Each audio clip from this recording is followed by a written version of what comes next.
Pada suatu pagi yang berawan seperti banyak pagi lainnya, Ayu bangun merasa tidak sehat. Meskipun tubuhnya terasa nyeri dan demam tinggi, dia tahu bahwa dia tidak bisa absen dari pekerjaannya sebagai kasir di supermarket. Karena tanpa surat keterangan, dia berisiko kehilangan gaji atau bahkan kehilangan pekerjaan di usia 28 tahun. Sebagai ibu tunggal dari Wira, yang berusia 8 tahun, dan dia, yang berusia 5 tahun, Ayu tidak mampu berhenti. Tanpa kontak dengan keluarga dan dengan ayah anak-anak yang sudah lama tidak ada, Ayu berjuang untuk merawat anak-anak dan menjaga rumah di Santos, di pantai Sao Paulo. Dengan tubuh yang lelah, dia menyadari bahwa dia perlu pergi ke unit kesehatan terdekat. Masalahnya, puskesmas itu jauh, dan gagasan meninggalkan anak-anak sendirian membuatnya cemas. Meskipun demikian, dia mengunci pintu rumah, berdoa agar Bunda Maria membantunya menemukan solusi, siapa yang akan merawat Wira dan dia sementara. Dia menunggu berjam-jam di puskesmas. Bagaimana jika mereka bermain di dapur atau melakukan sesuatu yang berbahaya? Beberapa blok dari rumah, Ayu melihat seorang wanita tua di alun-alun, dikelilingi oleh kain-kain tua, tampak terbungkus dalam cahaya putih yang kuat. Saat mendekat, dia menyadari bahwa cahaya itu berasal dari matahari. Dia kemudian teringat pernah melihat wanita itu sebelumnya. Selalu di alun-alun memberi makan merpati. Tidak ada yang tahu dari mana dia berasal, atau ceritanya. Merasa semakin lemah dan dengan demam yang meningkat, Ayu memutuskan untuk mengambil risiko. Dia akan menawarkan makanan dan tempat tinggal sebagai imbalan atas bantuan. Dengan malu-malu, Ayu mendekat dan berkata, "Selamat pagi." Terkejut diperhatikan, wanita tua itu tersenyum kembali. Meskipun tampaknya gila, Ayu merasa bahwa itu mungkin tanda dari Santo. Dia bertanya nama wanita itu, yang menjawab bahwa namanya Ratna. Kemudian, Ayu mengajaknya untuk bekerja, merawat kedua anaknya dan memastikan bahwa mereka tidak melakukan hal-hal berbahaya. Ratna, melihat bahwa Ayu benar-benar sakit, setuju dengan imbalan makanan. Tanpa tahu pasti mengapa, Ayu percaya bahwa Ratna tidak akan membahayakan anak-anaknya. Dia membawanya ke rumah dan memperkenalkan Wira dan dia. Dan, itu sangat tepat waktu. Wira hampir menyentuh kompor dan dia memanjat sofa, mencoba melompat melalui jendela yang Ayu, yang sedang lengah, biarkan terbuka. Jika dia memberitahu seseorang bahwa dia meninggalkan seorang gelandangan untuk merawat anak-anaknya, dia tahu dia akan dihakimi. Tapi, pada saat itu, kebutuhan yang mendalam membuatnya menerima bantuan. Dengan hati yang lebih ringan, Ayu pergi ke puskesmas. Rumah itu sederhana, tetapi rapi, dan anak-anak, meskipun tidak hidup dalam kemewahan, tampak cantik dan terawat. Ini adalah kesan pertama Ratna. Sementara Ayu menunggu berjam-jam di antrean, dia berdoa agar semuanya baik-baik saja di rumah. Meninggalkan anak-anak dengan orang asing sangat mengganggu. Tapi, memikirkan lagi, Ratna bukanlah orang yang benar-benar asing. Dia selalu berada di alun-alun, dan tidak pernah melakukan bahaya pada siapapun.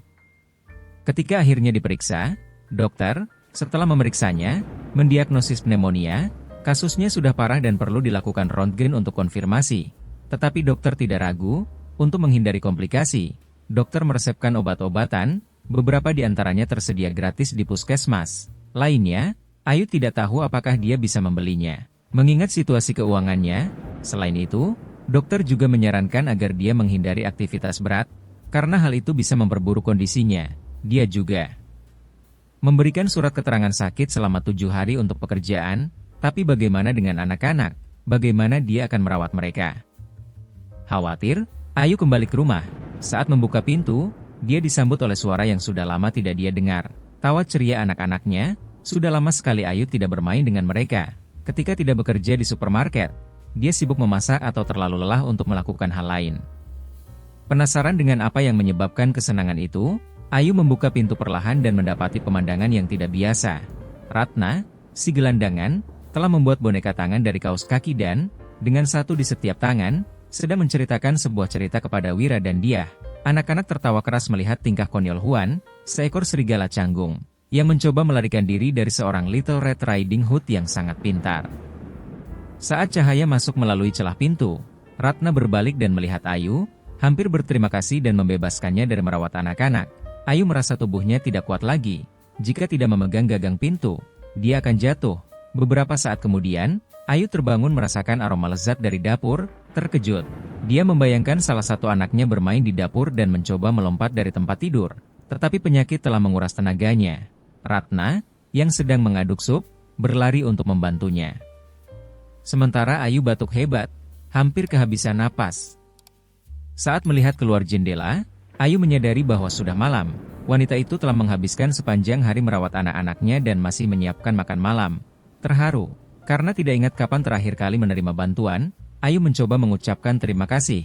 Tetapi Ratna memberi isyarat bahwa tidak perlu, merasa sangat bersyukur.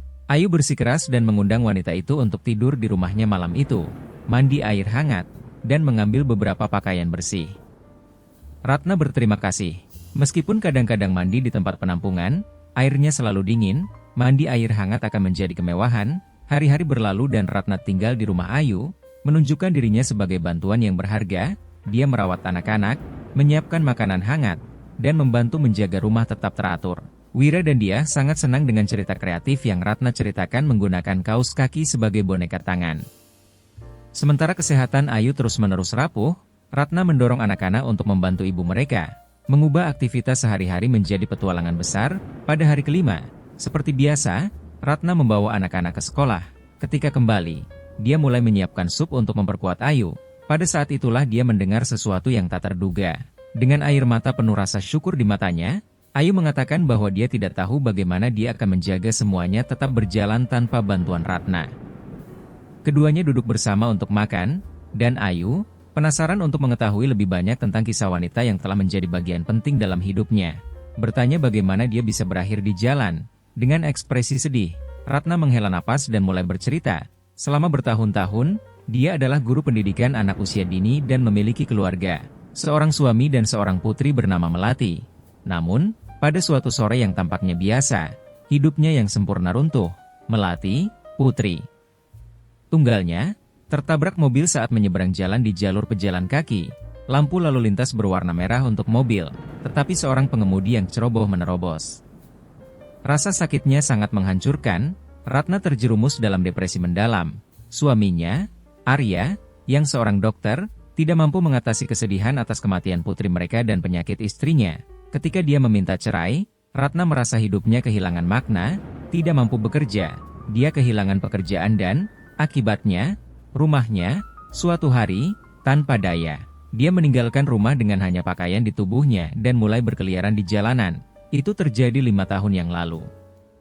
Ketika mengungkapkan bahwa dia baru berusia 45 tahun, Ayu terkejut. Penderitaan telah membuat Ratna tampak lebih tua dari yang bisa dia bayangkan. Hingga saat itu, Ayu percaya bahwa Ratna berusia lebih dari 60 tahun. Tersentuh, Ayu mengatakan bahwa dia sangat menyesal atas semua yang telah dilalui Ratna.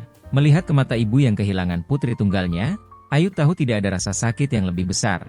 Seolah-olah takdir telah menyatukan mereka. Mereka saling membutuhkan. Ratna, dengan senyuman sedih, menjawab bahwa merawat Wira dan dia, entah bagaimana, membantunya. Keduanya mengingatkannya pada putrinya, berbicara tentang kisahnya memberi kelegaan kepada Ratna, tetapi juga kekhawatiran besar. Ayu tampaknya tidak membaik, meskipun dengan obat-obatan dan istirahat, dia masih sangat lemah dan jelas tidak mampu kembali bekerja. Meskipun begitu, Ayu terus bersikeras membantu dengan pekerjaan rumah, dan Ratna selalu memarahinya, meminta agar dia kembali ke tempat tidur.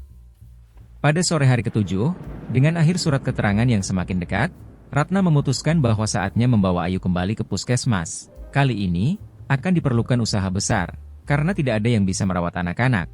Jadi, keduanya pergi ke unit kesehatan bersama Wira dan dia, berharap agar Ayu mendapatkan perhatian medis yang sangat dibutuhkannya.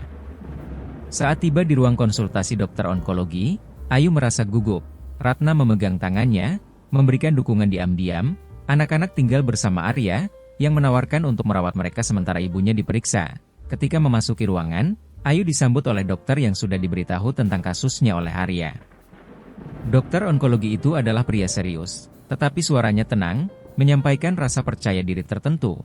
Dia memeriksa foto röntgen dengan seksama, dan setelah lama diam, menjelaskan dengan tenang apa yang dia lihat. Noda di paru-paru cukup besar, tetapi dia lebih suka tidak membuat kesimpulan terburu-buru. Langkah berikutnya adalah melakukan biopsi untuk memeriksa sifat tumor tersebut. Dia mengatakan bahwa, tergantung pada hasilnya, akan ada berbagai opsi perawatan, beberapa di antaranya mahal. Tetapi rumah sakit menawarkan dukungan kepada pasien dalam kondisi keuangan yang sulit. Ayu merasa takut. Tetapi ada sesuatu dalam sikap dokter yang membuatnya merasa sedikit lebih tenang.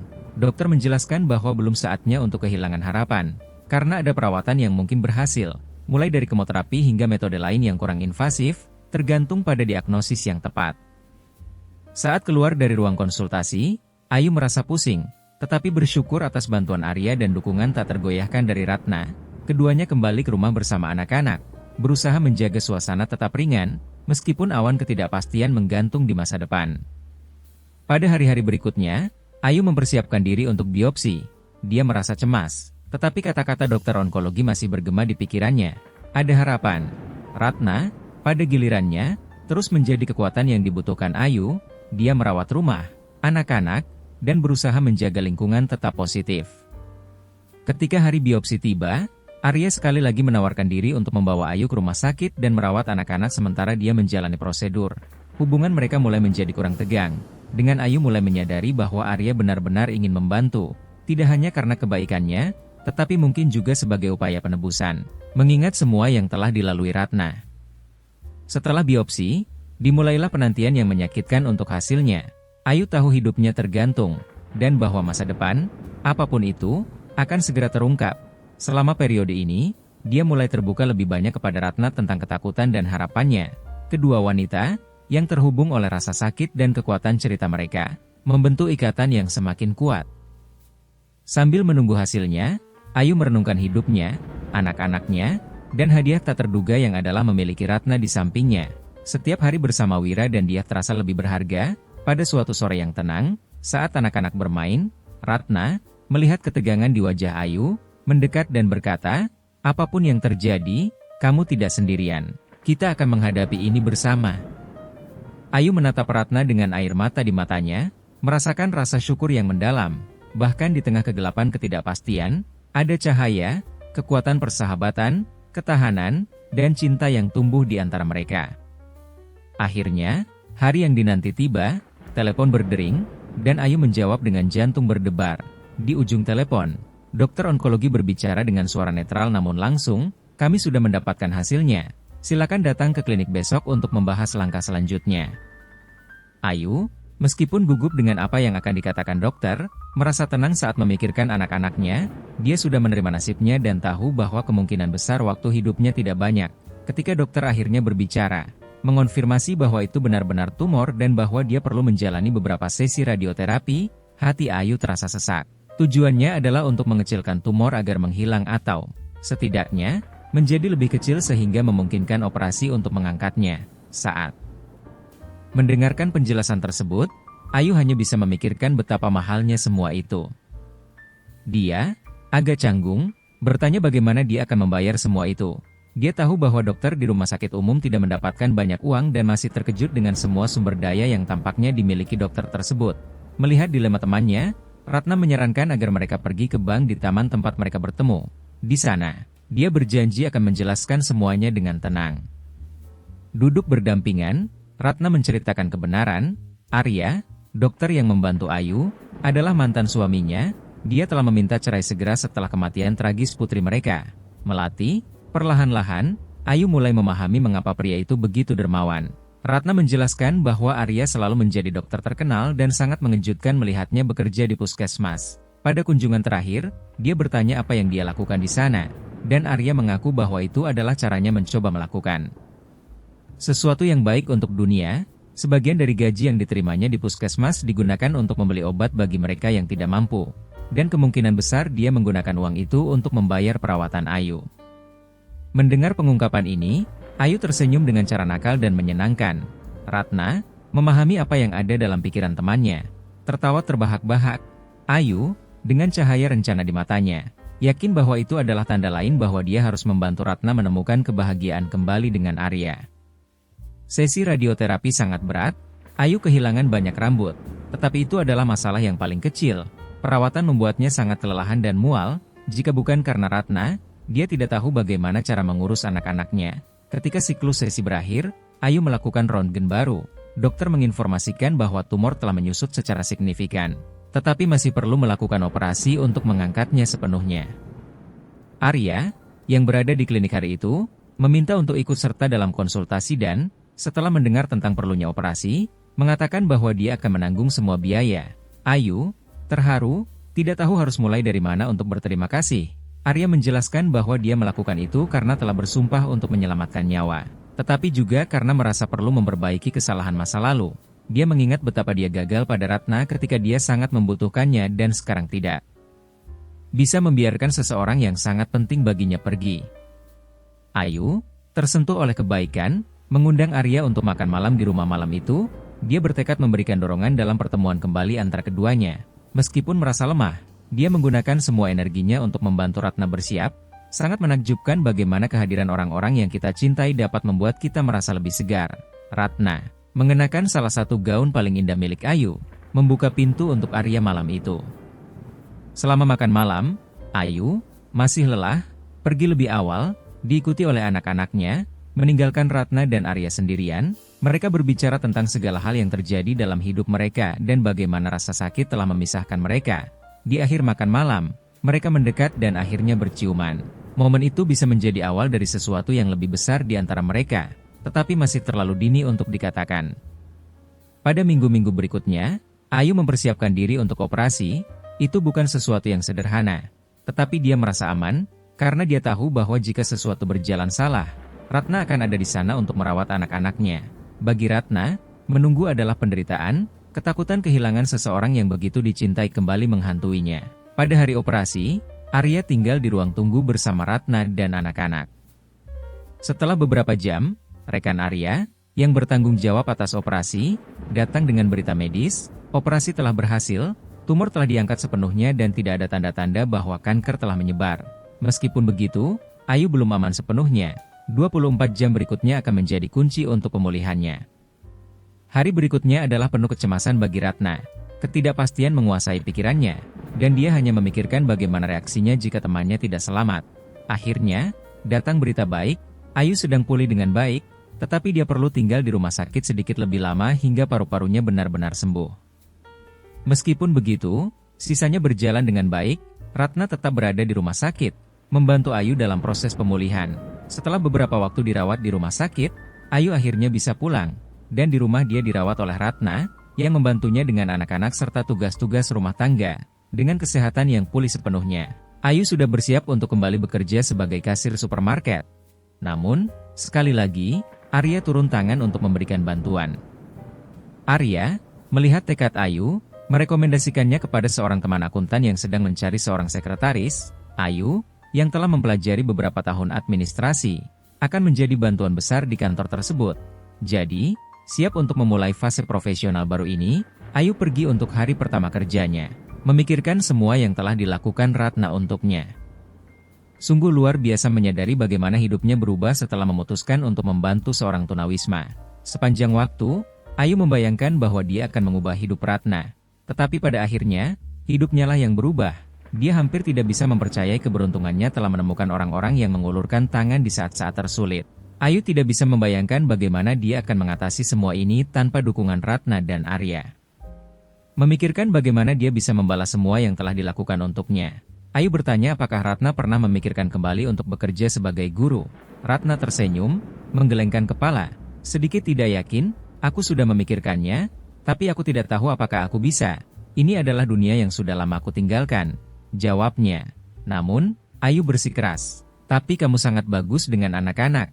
Pasti kamu akan sukses jika mencoba lagi. Kata-kata ini membuat Ratna merenung, bertekad untuk setidaknya mencoba. Dia mendaftar dalam kursus penyegaran untuk guru. Dengan dukungan Ayu dan anak-anak, dia kembali belajar. Ketika Arya mengetahui kabar tersebut, dia sangat bahagia. Kembali belajar membawa energi baru bagi Ratna. Dia merasa hidupnya kembali berdenyut dan siap menghadapi tantangan apapun. Namun, terkadang, dia masih merasa bersalah karena hidup dengan begitu intens. Mengetahui bahwa putrinya yang kecil, Melati, tidak memiliki kesempatan yang sama. Setiap kali pikiran ini muncul dan dia mengungkapkannya kepada Ayu. Temannya mengingatkan bahwa penting untuk menyembuhkan luka tersebut. Ayu membandingkan dengan proses rehabilitasi yang dia lalui di fisioterapi. Mengatakan bahwa, sama seperti dia mempelajari cara bernapas kembali, Ratna perlu mempelajari cara hidup kembali. Ayu adalah kekuatan besar bagi Ratna. Sama seperti Ratna adalah dukungan yang dibutuhkan Ayu untuk menghadapi kanker. Seiring berjalannya waktu, Ratna mendapatkan pekerjaan sebagai asisten guru di sekolah lokal. Pekerjaan itu sederhana, sangat berbeda dari apa yang dia lakukan sebelumnya. Tetapi Wira dan dia sangat bangga sehingga itu yang penting. Sementara itu, Ayu sangat senang dengan kemajuan temannya.